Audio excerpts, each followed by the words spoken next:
برطانیہ میں lock down میں مزید نرمی، 4 جولائی سے کاروبار زندگی کی رونقیں لوٹ آئی ہیں۔ 3.5 ماہ بعد لوگ پہلی مرتبہ زلفوں کی تراش خراش بھی کروا سکیں گے۔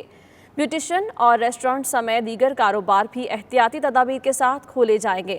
تفصیلات جانیں bureau chief UK Ghulam Hussain Awan کی رپورٹ میں۔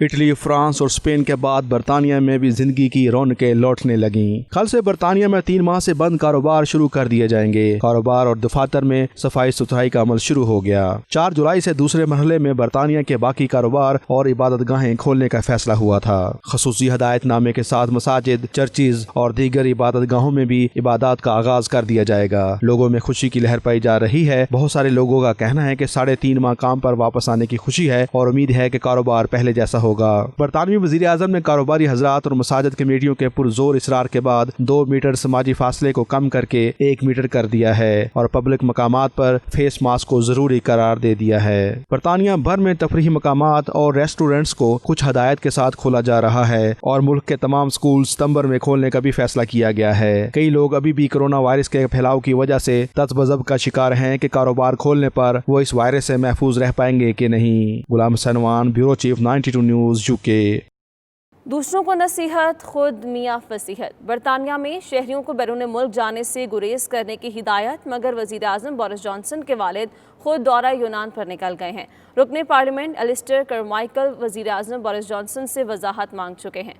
تفصیلات اس رپورٹ میں۔ برطانیہ میں حکومت کی جانب سے لوگوں کو بیرون ملک سفر سے روکا گیا ہے، تاہم وزیر اعظم کے اپنے ہی والد حکومتی ہدایات کو پسے پشت ڈالتے ہوئے یونان پہنچ گئے۔ اسٹینلے جانسن کے یونان جانے پر جہاں شدید تنقید کی جا رہی ہے، وہیں لبرل ڈیموکریٹ رکن پارلیمنٹ الیسٹر کرمائیکل نے وزیر اعظم بورس جانسن سے وضاحت مانگ لی۔ Thank you, Mr. Speaker. The BBC have been reporting all morning that government sources tell them that there will be an announcement today or before the end of this week of the list of countries to which air bridges will be established. I hope that the Leader of the House will ensure that that announcement, when it's made, is made here first. And can I say to him, it might be an announcement that could be made, in fact, by the Prime Minister, who could then explain his views on the fact that apparently his own father has jetted off in defiance of the guidance to Greece. It may be, I don't know, he just needed an eye test or something like that, but I think we would all welcome an explanation. برطانوی حکومتی ہدایات کے مطابق صرف انتہائی ضروری نوعیت کے کام کی غرض سے بیرون ملک سفر کیا جا سکتا ہے، جبکہ تنقید کے بعد اسٹینلے جانسن کا کہنا ہے کہ وہ پراپرٹی سے متعلق ایک کام کے سلسلے میں یونان آئے تھے۔ ادھر یونانی حکومت کے ترجمان کا کہنا ہے کہ اسٹینلے جانسن بلغاریہ سے ہوتے ہوئے یونان آئے ہیں۔ اسٹینلے جانسن نے یونان جانے کی تصاویر اپنے سوشل میڈیا اکاؤنٹ پر بھی شیئر کی ہیں، جن میں انہیں چہرے پر ماسک پہنے دیکھا جا سکتا ہے۔ ناظرین، ڈنڈی اسکاٹ لینڈ کی معروف کاروباری، سیاسی اور سماجی شخصیت بشیر حسین اعوان کے بڑے بھائی فضل الرحمان خالق حقیقی سے جا ملے۔ نماز جنازہ ڈنڈی کے قبرستان میں ادا کی گئی، جس میں لوگوں کی کثیر تعداد نے شرکت کی۔ تفصیلات جانیے ڈنڈی سے قیصر حبیب کی رپورٹ میں۔ بشیر حسین اعوان کے برادر اکبر اور حافظ عبید الرحمان کے والد فضل الرحمان اللہ کو پیارے ہو گئے۔ سید اعجاز حسین شاہ نے نماز جنازہ آربرتھ روڈ قبرستان میں پڑھائی۔ بارش کے باوجود گرد و نواح سے لوگوں کی کثیر تعداد جنازے میں شریک ہوئی۔ سماجی فاصلہ اور دیگر احتیاطی تدابیر کو ملحوظ خاطر رکھا گیا۔ بعد ازاں لوگوں نے مرحوم کے لواحقین اور پسماندگان سے اظہار تعزیت اور دعا کی اور غمگین دلوں کے ساتھ واپس رخصت ہوئے۔ ڈنڈی کی مشہور سیاسی اور سماجی شخصیت کے آج بڑے بھائی اس دنیا سے پردہ فرما گئے۔ ان کا نماز جنازہ ڈنڈی کے قبرستان میں ادا کیا گیا، جس میں گرد و نواح سے کافی لوگوں کی تعداد نے شرکت کی اور خاص طور پہ جو سوشل ڈسٹنس ہے اس کو ملحوظ خاطر رکھا گیا۔ قیصر حبیب، 92 نیوز، ڈنڈی، اسکاٹ لینڈ۔ امریکہ میں متعین پاکستان کے سفیر ڈاکٹر اسد مجید خان نے امریکی اخبار واشنگٹن ڈپلومیٹ کی جانب سے منعقدہ ویبینار میں شرکت کی۔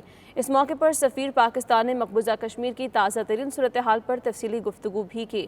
خرم شہزاد کی رپورٹ میں دیکھیں۔ امریکہ میں تعینات پاکستانی سفیر اسد مجید خان نے معروف امریکی اخبار واشنگٹن ڈپلومیٹ کے ساتھ ایک ویبنار میں شرکت کی، جس میں انہوں نے شرکاء کو بتایا کشمیر ڈبل لاک ڈاؤن کا شکار ہے۔ انہوں نے کہا بھارتی حکومت نے کووڈ-19 وبا کی آڑ میں نہتے کشمیریوں پر ظلم و ستم کی انتہا کر دی۔